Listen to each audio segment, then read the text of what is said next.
السلام علیکم دوستو، آپ نے اب تک سن لیا ہوگا کہ امریکی دفتر خارجہ نے پیر کے روز جو یہ دن شروع ہوا تو بلوچستان لبریشن آرمی اور اس کے ساتھ ہی ایک جو گروپ ہے مجید بریگیڈ،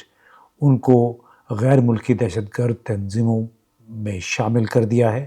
فورن ٹیررسٹ آرگنائزیشنز۔ گزشتہ سال پاکستان نے مجید بریگیڈ پر پابندی عائد کی تھی، جو کہ ہمیں بتایا جاتا ہے کہ بلوچ لبریشن آرمی کی خودکش اسکواڈ کے طور پہ مخصوص ہے، یعنی وہ اس کا خودکش بازو ہے۔ اس طرح خود بلوچ لبریشن آرمی کو 2006 میں پاکستان کے قومی ادارہ جو ہے نیشنل کاؤنٹر ٹیررزم اتھارٹی، اس کی فہرست میں کالعدم قرار دیا گیا تھا، اور پاکستان کافی عرصے سے امریکہ اور دوسرے ملکوں سے کہتا رہا ہے کہ مجید بریگیڈ کو بین الاقوامی دہشت گرد تنظیم کے طور پہ نامزد کیا جانا چاہیے۔ اب امریکی محکمہ خارجہ نے بلوچ لبریشن آرمی کو 2019 میں خصوصی طور پر نامزد عالمی دہشت گرد تنظیم یعنی اسپیشلی ڈیزگنیٹڈ گلوبل ٹیررسٹ قرار دیا تھا، جس کے بعد اس گروپ کے لیے کسی بھی قسم کی حمایت جو تھی وہ ایک جرم بن گیا تھا۔ اس وقت البتہ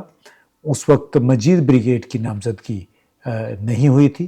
اور اب جو تازہ ترین پریس ریلیز ہے اس کے مطابق BLA کو فورن ٹیررسٹ آرگنائزیشن کی فہرست میں شامل کر دیا گیا ہے، جبکہ مجید بریگیڈ کو اسپیشلی ڈیزگنیٹڈ گلوبل ٹیررسٹ کے طور پہ اب دیکھا جائے گا۔ اس امریکی دفتر خارجہ کے پریس ریلیز میں کہا گیا ہے کہ BLA کو 2019 میں متعدد دہشت گرد حملوں کے بعد دہشت گرد تنظیم قرار دیا گیا تھا، کیونکہ BLA نے کئی حملوں کی ذمہ داری قبول کی تھی پاکستان کے اندر، اور دفتر خارجہ کے بقول یہ نامزدگی امریکی صدر ڈونلڈ ٹرمپ کی دہشت گردی کے خلاف عزم کا مظہر ہے۔ اب ساتھ میں یہ بھی کہا گیا کہ دہشت گرد تنظیموں کی نامزدگیاں دہشت گردی کے خلاف ہماری جنگ میں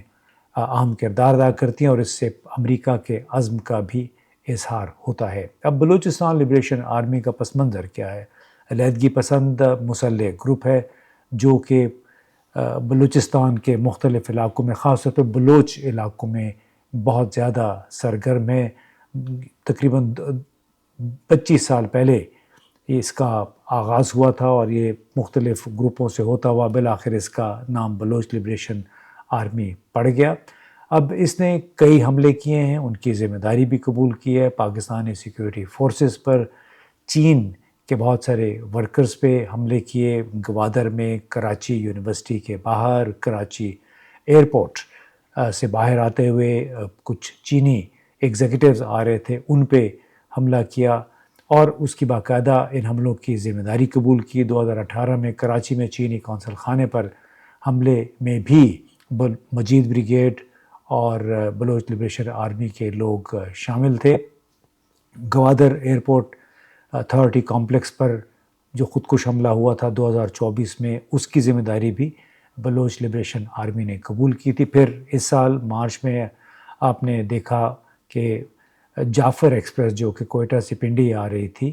اس کو ہاسٹیج کیا، اس کو اغوا کیا، ذمہ داری بھی قبول کی، اور اس میں 31 شہری جہاں بھاگ ہوئے تھے، سیکیورٹی اہلکار بھی اس میں شہید ہوئے تھے، اور کوئی 300 سے زائد مسافروں کو یرغمال بھی بنایا گیا تھا۔ بعد میں 2 دن کے آپریشن کے بعد ان کو رہائی ملی۔ اس میں کئی لوگ شاید ابھی بھی لاپتہ ہیں جعفر ایکسپریس میں، کیونکہ اس میں کوئی 250 سے 350 کے قریب لوگ سفر کر رہے تھے۔ اب ایسا لگتا ہے کہ پاکستانی حکام بلوچ لبریشن آرمی اور مجید بریگیڈ کے حوالے سے لاحق خطرات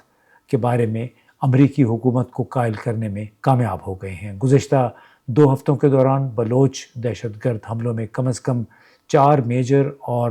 کیپٹنز کی شہادت، اور پھر پیر ہی کے روز جعفر ایکسپریس پر تازہ ترین حملہ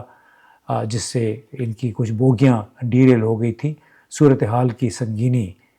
کو ظاہر کرتی ہیں۔ آپ کو معلوم ہوگا کہ صورتحال کی سنگینی کی وجہ سے، سیکیورٹی خطرات ہی کے پیش نظر، بلوچستان کے بیشتر علاقوں، خاص طور پر بلوچ اضلاع میں اس وقت موبائل ڈیٹا سروسز بند ہیں، حتیٰ کہ کوئٹہ جیسے جو کہ صدر مقام ہے بلوچستان کا، وہاں بھی موبائل انٹرنیٹ بندش سے عوام کو شدید مشکلات کا سامنا ہے، اور بلکہ یہ بھی خبریں سننے میں آ رہی تھیں کہ کچھ عرصے کے لیے بلوچستان کے اکثر علاقوں میں موبائل ڈیٹا پہ جو پابندیاں ہیں وہ مستقل لگائی جا سکتی ہیں۔ اب سوال یہ ہے کہ کیا امریکہ کی جانب سے BLA اور مجید بریگیڈ کو خصوصی دہشت گرد تنظیمیں قرار دینے کے بعد ان گروپوں کی پاکستان میں خاص طور پر بلوچستان میں سرگرمیوں پر کوئی اثر پڑے گا؟ کیا اس سے ان بلوچ تنظیموں کو جو مبینہ بھارتی امداد حاصل ہو رہی ہے، حمایت وہاں سے ملتی ہے ان کو، کیا وہ ختم ہو جائے گی؟ ایک بڑا سوال یہ بھی ہے کہ کیا چین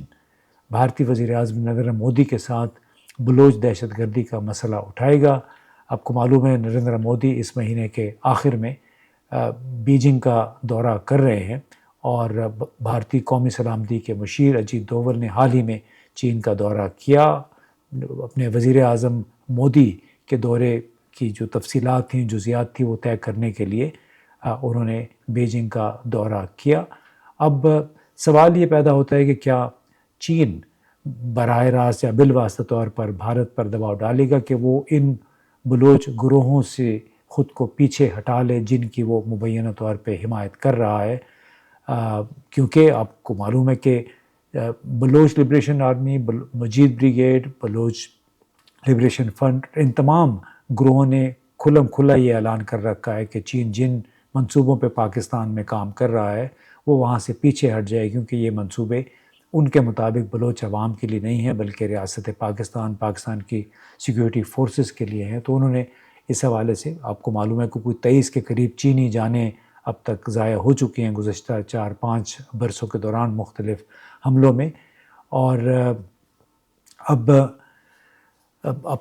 یہ بھی ہے کہ کیا بھارت نئے حالات میں، جبکہ ڈونلڈ ٹرمپ نے پبلکلی بھارت کی شہرت کو کافی خراب کیا ہے، نریندر مودی کے بارے میں بھی کوئی اچھے الفاظ استعمال نہیں کیے ہیں، جس کے بعد انہوں نے اب 6 سال کے بعد دوبارہ چین کے ساتھ رابطے قائم کرنے کا فیصلہ کیا ہے، تو کیا چین کو مطمئن کرنے کے لیے بھارت کوئی پبلکلی ایسے اقدامات کرے گا جس سے ظاہر ہو کہ واقعتاً بھارت نے جو مبینہ طور پر وہ امداد کر رہا ہے بلوچ گروہوں کو، ان کی اس امداد سے ہاتھ کھینچ لیا ہے؟ اب امریکہ کی جانب سے دہشت گرد تنظیم قرار دیے جانے سے کیا بھارت ان گروہوں کی امداد ختم کر دے گا؟ اور کیا بھارت اپنی جو حکمت عملی ہے جس نے پاکستان کو سزا دینے کے لیے ایک لحاظ سے، کیونکہ اس کا یہ کہنا ہے کہ پاکستان کشمیر میں مسلح گروہوں کی امداد کرتا رہا ہے، تو ایک لحاظ سے وہ سکور سیٹل کر رہے ہیں، یعنی کشمیر میں پاکستان کی حمایت کا جواب بھارت نے بظاہر بلوچستان میں بلوچ گروہوں کی امداد کے ذریعے دیا۔ تو اب کیا اس اقدام سے تازہ ترین جو ڈیزگنیشن ہوئی ہے بطور ٹیررسٹ آرگنائزیشن BLA اور مجید بریگیڈ کمزور ہو جائیں گے؟ اس سے ان کی سرگرمیوں پہ کوئی اثر پڑے گا؟ کیونکہ یہ بھی ہمیں معلوم ہے کہ امریکہ، اقوام متحدہ اور داعش یا Islamic state of Khorasan province اور TTP، ان پر پہلے ہی وہ تو کافی عرصے سے پابندیاں انہوں نے لگائی ہوئی ہیں، یعنی پاکستان نے، امریکہ نے، اقوام متحدہ نے TTP، ISKP، جماعت الاحرار اور اس قسم کے بہت سارے گروہ ہیں، حافظ گل بہادر کا گروپ ہے، ان پہ پابندی لگا رکھی ہے۔ لیکن آپ نے دیکھا ہوگا کہ حالیہ مہینوں میں ان تمام گروہوں نے کی جو دہشت گردی کی سرگرمیاں ہیں اس میں غیر معمولی اضافہ ہوا ہے۔ یہ مہم اب بھی جاری ہے۔ باجوڑ میں بھی آپ کو معلوم ہے جو حالات ہیں، وہاں پہ کوئی چند 100 TTP کے جنگجو ہیں جو اس وقت انہوں نے اپر مامون میں پناہ لے رکھی ہے، سویلین جگہوں پہ قبضہ کر رکھا ہے، تو ان کی سرگرمیوں میں مسلسل اضافہ ہوا ہے۔ لہٰذا ہم امید یہ کریں گے کہ اگر امریکہ نے اب ان تنظیموں پہ پابندی لگائی ہے تو اس کے ساتھ ساتھ دونوں ملکوں کے درمیان، اور خاص طور پہ چین، امریکہ، یہ سب اس طرح سے پاکستان کے ساتھ تعاون کریں گے کہ ان گروہوں کی جو سرگرمیاں ہیں ان پہ قابو پایا جا سکے۔ کس حد تک تازہ ترین اقدامات پاکستان میں دہشت گردی کی جو اس وقت کیمپین چل رہی ہے، لہر آئی ہوئی ہے، اس میں کمی کا سبب بنے گی، اس کا اندازہ آنے والے دنوں میں ہوگا۔ بہت بہت شکریہ۔